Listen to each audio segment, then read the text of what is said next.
Thank you for your call. You have reached the media line. For all urgent requests, please send your request by email. Merci pour votre appel. Vous avez atteint la ligne médiatique. Merci beaucoup. Yes, hi. I couldn't understand the French part, but it's Tucker Carlson calling from the United States. And I'd be grateful if you pass a message on to the Prime Minister, Justin Trudeau. We are coming to liberate Canada. We are coming to liberate Canada. And we'll be there soon. Merci.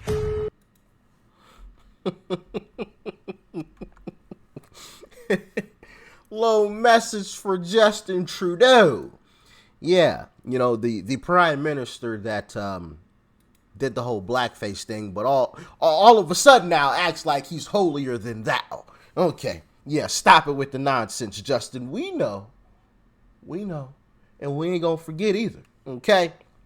For those of you that don't know, Tucker Carlson took a trip to Canada. Obviously, you just saw in the clip there.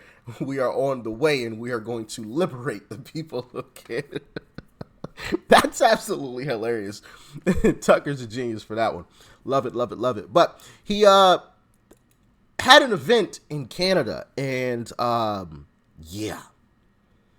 This guy had a bigger crowd in Canada than Biden has here in America. That is sad. Like, share, comment, and hit that subscribe button if you are new. Oh, and let's check out Tucker Carlson ruffling some feathers too. Let's dive in. It's idiosyncrasies, and that's kind of what he wants. He doesn't want a brave new future of new things. He wants to return not to antebellum America, but to like 1980 America. And it's kind of hard to argue why that's bad, actually. And so that's not a revolutionary agenda, nor is it a counter-revolutionary agenda. It's a return to normalcy. And the phrase, make America great again, means return it to a period not so long ago, when everyone was enfranchised and everyone had rights, but everyone was roughly, not everyone, but most people were sort of united in a sense of common purpose and culture. They were Americans, and they knew what that meant. We don't have that anymore, and that's Trump's vision. So you may not think that's possible. You may not think maybe that's even virtuous to want that. But if you think that's a grotesque hellscape that he's describing, you're the freak, not him. And yet they all feel that way. They mean it too. They really feel that way. It's not a joke. And so what's going to happen? And I guess I dissent a little bit from the much more optimistic view that you have, both of you, which I really appreciate hearing, and I want to believe it, but that in the end, the will of the people matters. The conclusion that I've come to is that it matters less than it should, and that the people in power really do make the bulk of the decisions. And I say that after spending 35 years in Washington and watching the agenda of both parties and comparing that agenda to the public opinion polling of what people actually want and finding no union set. No union set. Like, there's not the same agendas. And we have a democratic system where these people are elected every 2 years in the Congress, every 6 years in the Senate, every 4 years in the White House. And their agenda never changes, and the desires of the American public, by and large, are never met or even addressed. And you sort of, after a while, conclude, maybe it doesn't matter what people want, it only matters what the people in power want. I don't want to think that, but I don't know what other conclusion to reach. So what you have now is a legit mass movement on behalf of Donald Trump that's 100% real, and you have absolute, ironclad resistance to the democratic process working its way to a legitimate conclusion by the people who have all the power. What happens next? I don't even know. And I'll sum it up this way. Today, it is a race in the foreseeable future between Donald Trump, the former president, now effectively the Republican nominee, and the incumbent president, who got more votes than Barack Obama somehow, because he's just so popular. It's just the magnetism. He spent the entire 2020 campaign moldering and deteriorating in his basement, and somehow he was more popular than Barack Obama. Right, okay. Anyway, so it's the race between Biden and Obama. I just don't see that happening. I just don't. And I hope to be wrong. I want to return to normalcy too. I'm the opposite of a revolutionary too. That's what I love about Trump. He doesn't want radical change. We're not actually made for radical change. We can't digest it. People hate radical change. They want kind of continuity, and I do too. But I just don't see this playing out the way it's currently formulated. Sorry. I do disagree with Tucker just a little bit there. I do think Trump is going to make a radical change, in the form of getting rid of some of those 3-letter agencies and possibly rebuilding something else, right? Because, Democrats are going to cry, oh, we'll see, we can't go after the criminals. Excuse me. We can't go after the criminals properly without the FBI, right? Even though they were the party that wanted to defund law enforcement, which, yeah, Democrats just, goodness gracious. Anyway, I can definitely see that happening after Trump dismantles that. So I do think something else will be built, and there will be, some more checks and balances within those whatever agencies that he decides to create, so that this stuff doesn't happen again. The weaponization, the alleged weaponization of these 3-letter agencies, which I'm in favor for, and I think most of you are in favor for as well, but I could be wrong. Y'all let me know in the comment section. Do you think Trump should just go in and wipe out all of the 3-letter agencies and possibly rebuild something from the ground up? Let me know. Or do you think some people just should be fired, and they should be allowed to continue on after the firing of some folks within those agencies? Let me know in the comment section. But let's continue on with some of Tucker Carlson's speech. Check it out. The last thing I'll say, which also may be controversial because it sounds like a parochial concern or some sort of, weird religious thing or something, and it's not. But take a look at what they're doing to your Christians. And I say this for a couple of, I am a Christian, but that's not why I'm telling you this.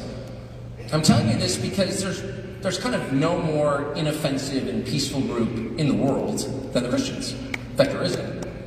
The religion tells them, commands them to turn the other cheek and to put the concerns of others above their own concerns. So if you have a problem with those precepts, explain it to me. Speak slowly so I can understand. I think every person in this room, regardless of your faith, can agree, yeah, I'm for that. I wish I was more like that. That's good. We need more of those people in society. Serve others for the sake of service. People who pray for their enemies. Who does that? Who would pray for an enemy? No one, except the Christians, and they do. They're commanded to. So if you're hassling that group, maybe you've got another agenda that we should be concerned about, even if we're not in that group. If we burn 90 of their churches to the ground, and the Prime Minister and his little weird buddies are endorsing that, burning churches, if you're on the side of burning churches, let me just say, I don't need any other facts of the case, you're on the wrong side. Amen. Amen, brother.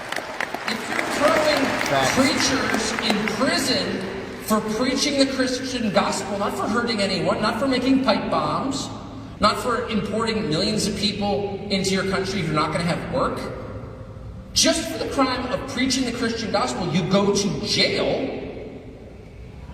At the same time, when they're encouraging your kids to do drugs, and not just fentanyl, but weed, don't raise your hand if you have a 15-year-old son. But come up to me after and tell me what you think of legalized weed. For real. And if you have a 15-year-old son, you know exactly what I'm talking about. They did that to you and to your son on purpose.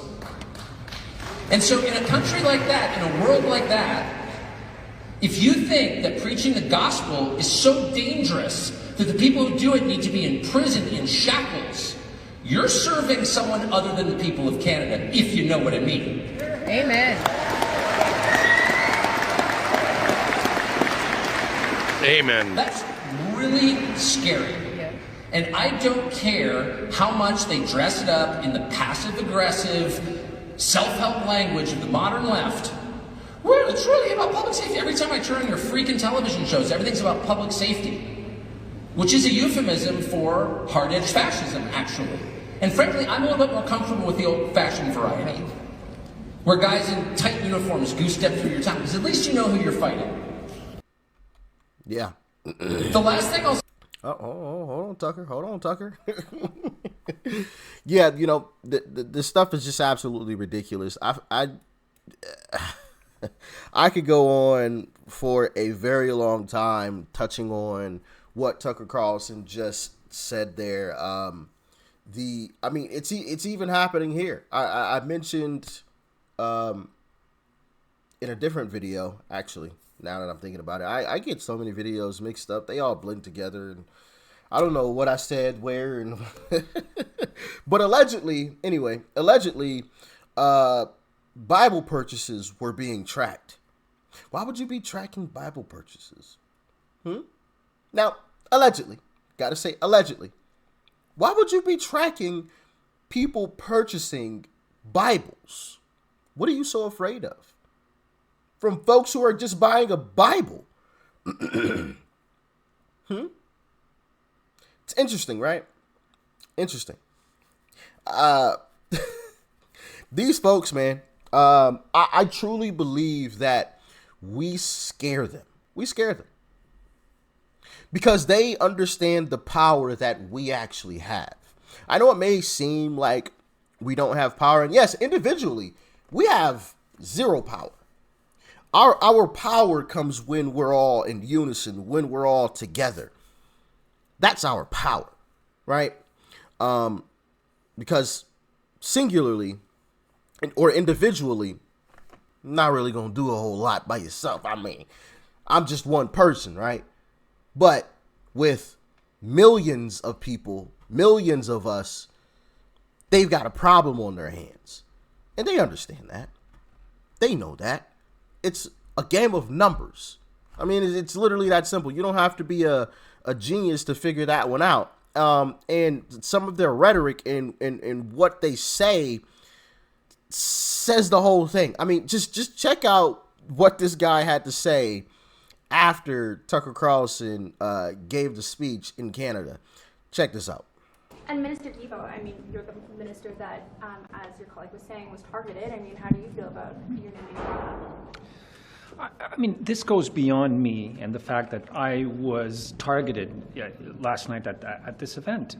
This increases political violence against everyone who runs for office in this country, whether they're doing it at the municipal level, at the provincial level, or at the federal level. As my friend and colleague Randy said, like, we can have differences of opinion. We can bang our fist on the table when we meet. We can have strong disagreement.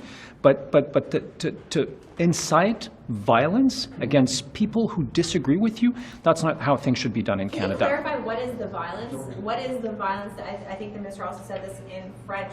What is the violence that they are bringing to Canada? What is the political violence that you're talking about? Just to be very clear. Well, to put a target on someone's back, for example. To name. What is the evil? To put someone in.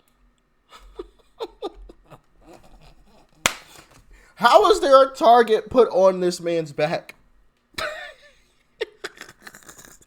I just want to know. But that's the type of rhetoric that they use because they're afraid. They're scared. Rightfully so. If I were in their shoes, I would be scared too. I would be scared shitless. My heart would be in my behind, knowing what was coming and knowing what I had done. I would be scared crapless. Yeah, I'm so serious. So it makes sense when you take a step back and you really think about what's happening, and you think about what they're saying, stuff like that, right?